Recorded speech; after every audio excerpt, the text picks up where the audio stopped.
अस्सलामुअलैकुम। मेरा नाम रानी है। मैं मछली फार्म तो बोलन नहीं।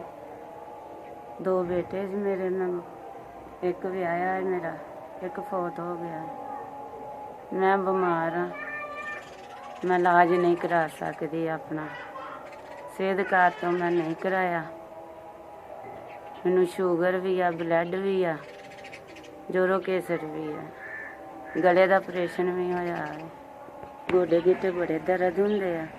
सेहत कार्ड मेरा कोई नहीं है तो मेरे इत्थे मैं बैठी रहनी हाँ, दवा लियानी होंगी। अज मेरे को दवा भी कोई नहीं, तो कोई भैन भरा लागू दे दिंदा, लाहौर मेरे को जाया नहीं जाता।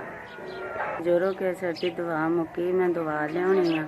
मैदे की भी दवा कोई नहीं गी। 4000 रुपया मिलिया, जिधरों भी आया जिन्हें दिता, अल्लाह उन्होंने भला करे, अल्लाह उन्होंने तंदुरुस्ती दे, अल्लाह बहुता दे। माँ प्यो नूं भी तंदुरुस्ती, भैन भरावां नूं भी।